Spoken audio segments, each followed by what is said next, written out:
বিষণ্ণ, আমি তার কথা কইছি। কি ওরা বড্ড গরিব জানো, বড় লোকদের মতো এত আদব কায়দাও জানে।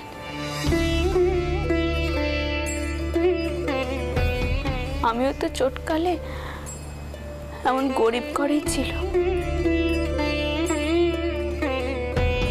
বড়ামির মেয়ে আমার সৌটাও আমাকে বাড়ির নক্কি করে নিয়েছিল।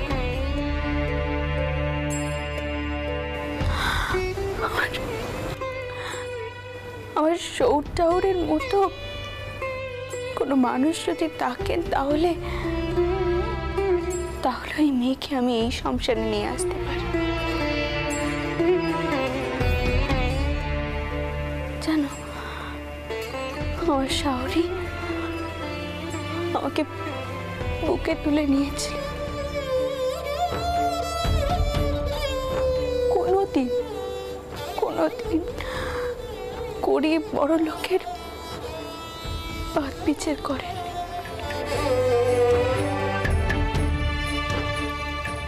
আর তাই আমি এই সংসারে ঠাঁই পেয়েছিলাম। তোমরাও তাই মান পেয়েছ।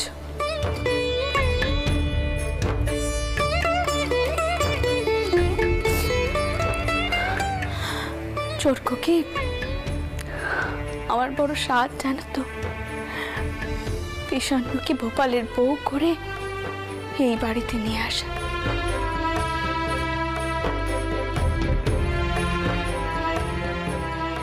তুমি আর মতুর তো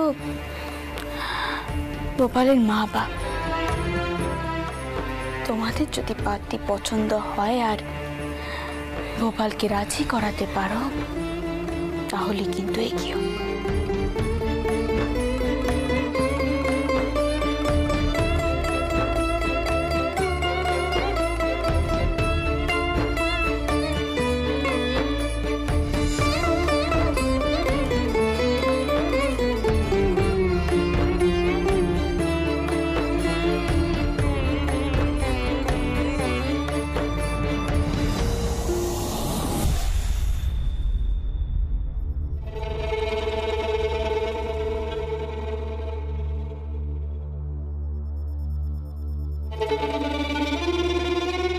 গোপাল, তুই পায়চারি করছিস কেন বলতো?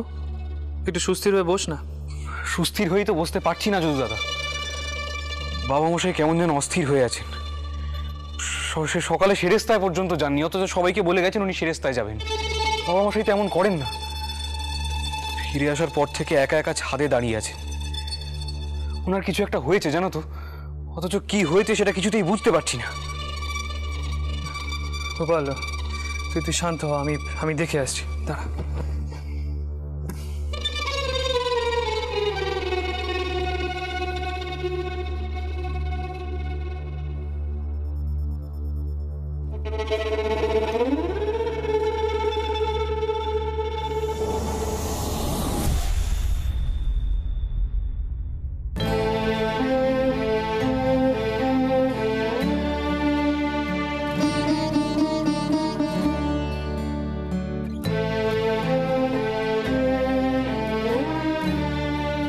গোপাল, মা মা বাবা মশাইয়ের কি হয়েছে বলো তো? উনি এত অস্থির হয়ে আছেন কেন? কিছু কিছু ঘটেছে? কোনো বিপদ আপদ হয়েছে? বাবা মশাইয়ের অস্থিরতা কাটানোর জন্য তুই তোর জেদটা কতখানি কমাতে পারবি? আমায় একটু কইবি? আমার জেদ? মা আমি বুঝতে পারলাম না। তুমি হেয়ালি না করে একটু খুলে বলো না। গোপাল, তোর জানা নেই আজ তোর মায়ের জন্মতিথি? কি? আজ তোমার জন্মতিথি? মা আমি আজই প্রথমবার এই কথাটা শুনলুম। আমাকে তো কেউ কখনো বলেনি। আর তোমরা মেয়েরা তো নিজেদের জন্মতিথি মনেই রাখো না। তুমি যে... না গোপাল, আমি আমার কথা কইছি না, যে মা তোকে জন্ম দিয়েছে আমি তার কথা কইছি।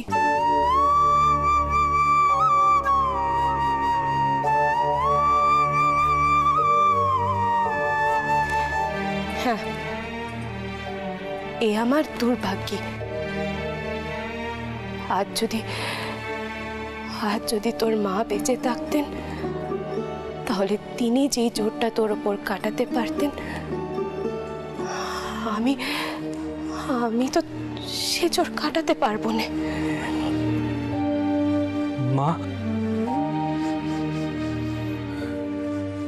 মা তুমি তুমি এসব কি কথা বলছো?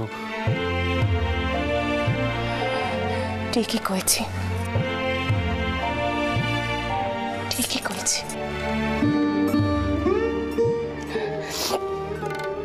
আজ যদি তোর মা বেঁচে থাকতেন, তাহলে ঠিক তোকে বিয়ের জন্য রাজি করিয়ে নিতেন, আর তুইও তোর মায়ের কথা ফেলতে পারতিস না। কিন্তু এটাও তো সত্যি যে আমার তো সে জোরই নেই।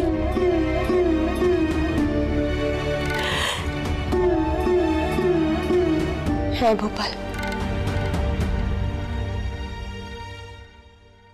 আজ তিনি তোর মাকে খুঁজছেন।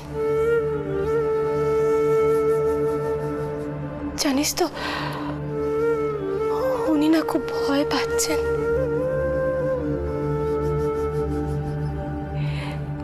ভয় পাচ্ছেন এই ভেবে যে যদি তোর কোনো বংশধর না থাকে,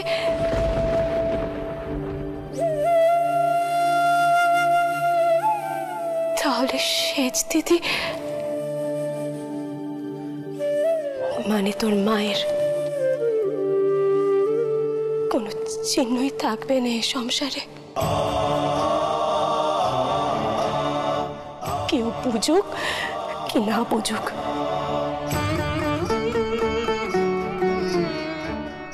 আমি খুব ভালো করে বুঝি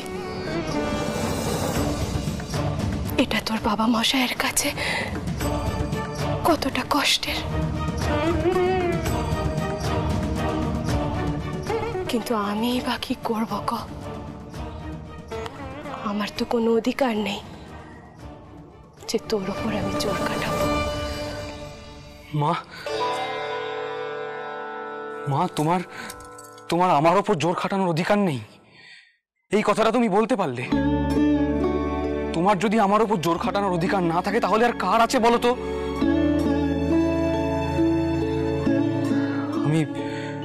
আমি তোমাকেই আমার মা বলে জানি।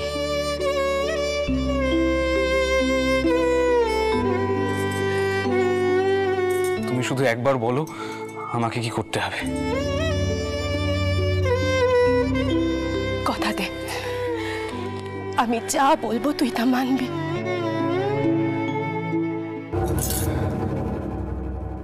মা, এসবের কোনো প্রয়োজন ছিল না। তোমার সব কথা আমি এমনি শুনে চলি, তুমি তো খুব ভালো করেই জানো। তোমার চেয়ে বড় এই পৃথিবীতে আমার আর কেউ নেই মা।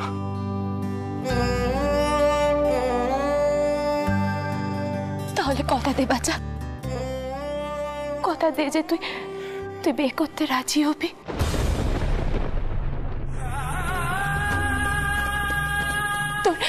তোর বাবা মশাই খুব কষ্ট পাচ্ছেন, খুব কষ্ট পাচ্ছেন।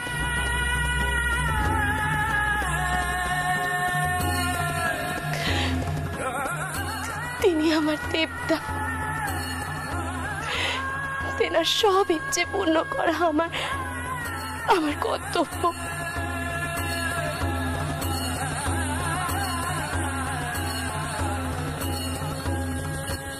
বেশ, করব বিয়ে।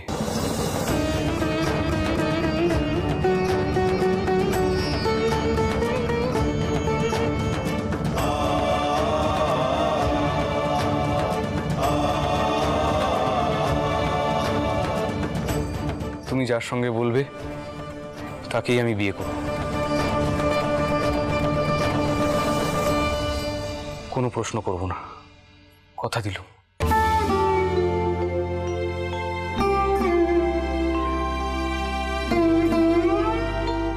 আমার ওপর এই জোরটুকু খাটানোর অধিকার তোমার আছে মা, তুমি খুব ভালো করেই জানো।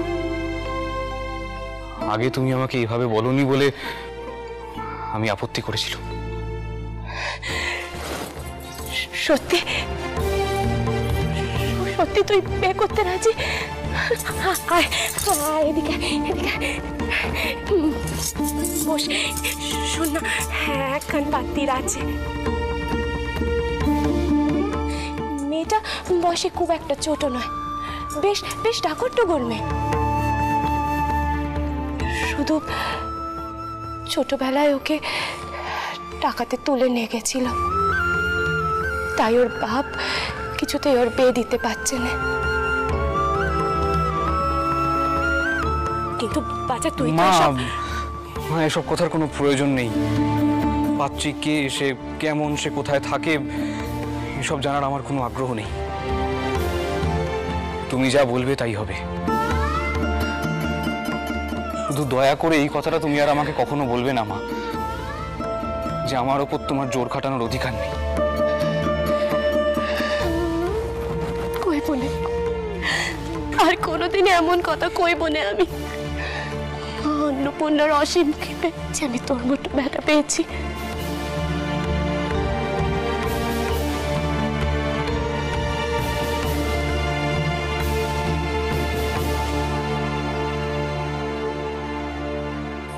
আরে গোপাল, তুই না কত কিছু বললি নিজের স্ত্রীর সম্বন্ধে। সে যেন শিক্ষিত হয়, তোর সমবয়সী হয়, সে যেন গান বাজনা জানে, আর আর কত কি। আর আর তুই আজকে পাত্রীকে না দেখে দুম করে বিয়ের জন্য হ্যাঁ বলে দিলি। বললুম কি আর সাধে যদু দাদা? মায়ের অবস্থাখানা একবার দেখলে উনি যে ভেতরে ভেতরে একেবারে শেষ হয়ে যাচ্ছে। বাবা মশাইয়ের এতটুকু কষ্ট উনি সহ্য করতে পারেন না যদু দাদা, অথচ আজ আজ বাবা মশাইয়ের কত বড় একখানা কথা ওনাকে সহ্য করতে হলো বলো তো। এরপরেও আমি মাকে ফিরিয়ে দেব, সে আমি পারবো না যদু দাদা। কিন্তু কিন্তু ভোপাল, মাসিমণি যে পাত্রী দেখে ফেলেছে। হ্যাঁ, মা বোধহয় ওনার মনের মতন কোনো পাত্রীকে পছন্দ করে রেখেছেন।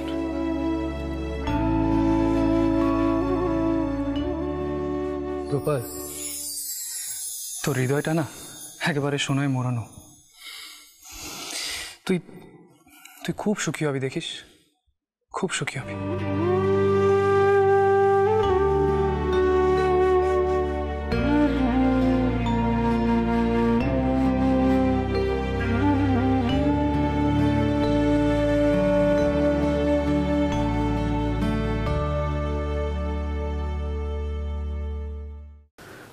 ভোপাল সত্যি রাজি হয়েছে বিয়ে করে বলে, নাকি তোমার কথায় বাধ্য হয়ে রাজি হয়েছে?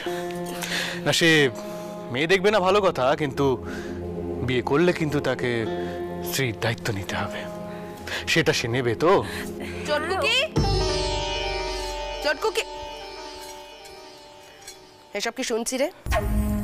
তুই নাকি ওই পোটাপাড়ার মেয়েটার সঙ্গে নিজের বড় ব্যাটার বিয়ে ঠিক করছিস? তা সে বিয়ের পরে বাড়িতে এসে এবার এই আদব কায়দার সঙ্গে মানিয়ে গুছিয়ে নিতে পারবে তো? তারপর শুনলুম নাকি ডাকাতে ধরা মেয়ে। কি দরকার ছিল এত তাড়াতাড়ি এসব সিদ্ধান্ত নেবার? দিদি, মা না ওই মেয়েটার বড় প্রশংসা করেছে। মাঝি মেয়েটা এ বাড়ির মতো নয়, কিন্তু ওকে তো গড়ে পিঠে তোলা যায়। আসলে কি বলতো, মেয়েটার মন কানানো বড় সরল, আর মনটাই তো আসল, তাই? কিন্তু এত তাড়াহুড়ো করার কি দরকার ছিল? আর কটা দিন সবুর করা যাচ্ছিল না? এমনি আমাদের মাথার উপর এত বেপদ, এত সমস্যা, তার মধ্যে এত বড় একটা সিদ্ধান্ত নেওয়া হয়ে গেল। দেখ, তোরা যা ভালো বুঝবি তাই কর। না দিদি, আর অপেক্ষা করা যেত না। গোপাল যখন একবার বিয়েতে রাজি হয়ে গেছে, তখন আর দেরি করা চলে না। আর আর মাই তো পাত্তির পছন্দ করেছে, সে তো আর যেমন তেমন মেয়েকে এ ঘরে তুলে আনবে না। তোদের সিদ্ধান্ত, তোরা দুজনে মিলে যা ভালো বুঝবি তাই করিস। যদুর বেলায় তবু আমি গলা তুলে কথা কইতে পেরেছিলাম, কারণ ওর তো মা ছিল না। ভূপালের বেলায় তো আমি আসছি। বল দিদি, আটামশাই ফিরলে খবর দেবেন।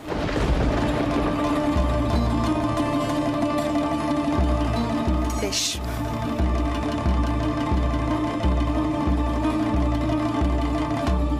আচ্ছা, আপনিও তো কিছু কইছেন না, মাকে কি কইব কন নে? দেখো, তুমি আর মা যখন সিদ্ধান্ত নিয়েছো আর ভোপালের কোনো আপত্তি নেই, তখন সেখানে আমার কি আপত্তি থাকবে?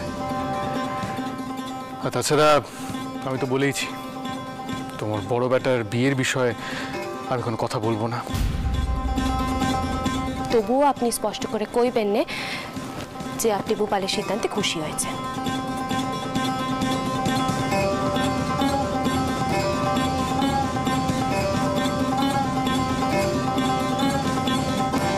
না না টাউরপো, কোনো কথা শুনবো না। বৌঠান, একদম চুপ মাসিমণি। বৌঠান আমার কথাটা একবার চুপ মাসিমণি।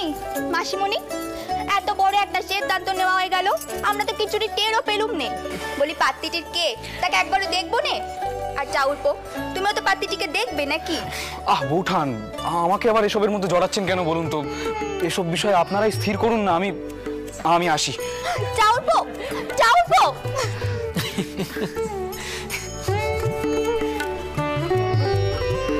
আমার মনে হয় না যে আমাদের হাতে পাত্তি দেখার মতো সময় আছে। যা করতে হবে আমাদের কিন্তু খুব তাড়াতাড়ি করতে হবে। ঠিকই বলেছো মাসিমণি, ভূপাল বিয়েতে রাজি থাকতে থাকতেই বিয়েটা হয়ে যাওয়া ভালো, কারণ ওর মাথা কখন বিগড়ে যায় তার কোনো ঠিক নেই। কিন্তু দাদা, আমরা বিয়েটা নিয়ে এত তাড়াহুড়ো করলে তো কোনো কিছুই ব্যবস্থায় উঠবে না। না না, আমার মনে হয় বিয়েটা তাড়াতাড়ি হয়ে যাওয়াই ভালো। আমরা পরে না হয় বড় করে অনুষ্ঠান করব। ঠিকই বলেছেন বৌঠান, আপনি তো ভূপালকে ভালো করেই চেনেন, একদম মিশুবাবুর মতন হয়েছে। এসব আচার অনুষ্ঠানে ও একদমই বিশ্বাস করে না। তাও যে ও মাসিমণির কথা শুনে বিয়ের জন্য রাজি হয়েছে, এই ঢের। বলছি তারিকা, আপনি শোন।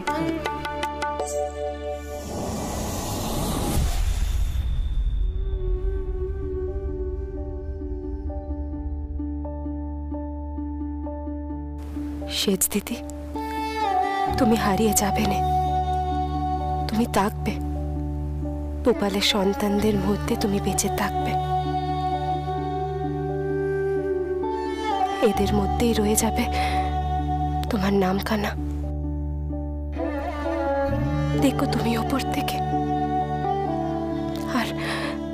আর ভূপালকে আশীর্বাদ করো, আশীর্বাদ করো তুমি।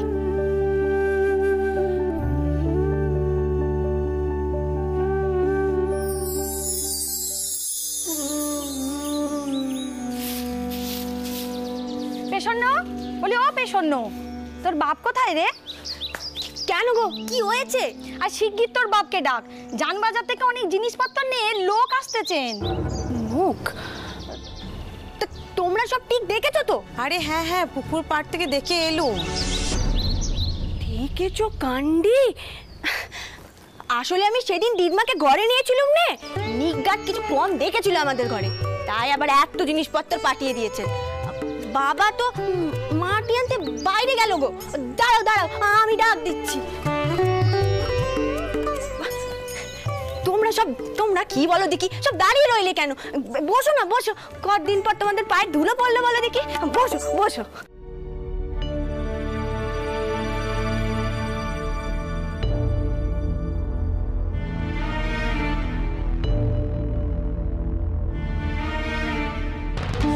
এই যে বেশ এসেছিস, এতক্ষণ কোথায় ছিলি? তোর বাড়ির দিকে তত্ত্ব সাজিয়ে যানবাজার লোকজন আসতেছে। ব্যাপারখানে কি রে? সঙ্গে রানীমা জামাইদেরও দেখলো। কি কি কইছেন আপনি? রানীবার জামাইরাও আসতেছেন? আপনি দেখেছেন? হ্যাঁ। আপনি চেনেন ওদের? হ্যাঁ। ও ও ও মহাঙ্গসাই, আমি তো কিছু জানি না, কথাবার্তা গুছিয়ে কইতে পারি না। আপনি কথাবার্তা কন, আপনি কথা। ও পেশেন্ট, তুই ঘরে যা। শোন, বাইরে বেরোস নি এখন। হ্যাঁ, ও বউটানটা একটু এর সঙ্গে থাকুন না।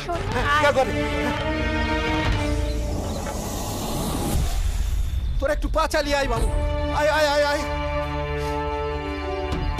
হ্যাঁ তাড়াতাড়ি আয়, তাড়াতাড়ি আয়।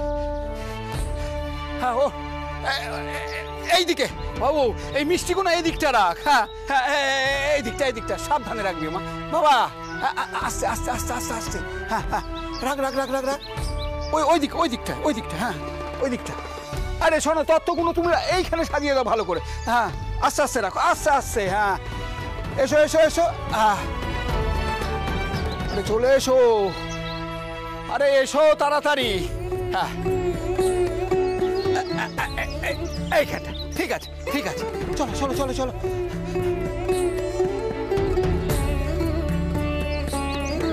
বিশ্বনাথ মশাই, একে পেলাম। হ্যাঁ নমস্কার নমস্কার। একে আমি পট্টপাড়ার মোড়ল। ও আপনারা এসেছেন, পট্টপাড়ার ভাগ্যে খুলেছে, কিন্তু এত আয়োজন কার জন্য সেটা কারো মাথা ঢুকতেছে না। আর বিশ্বাস তো ঘাবড়ে গেছে একে। আরে বলছি বলছি, জানবাজার থেকে বড় জামাইবাবু আর শিশু জামাইবাবু এসছেন।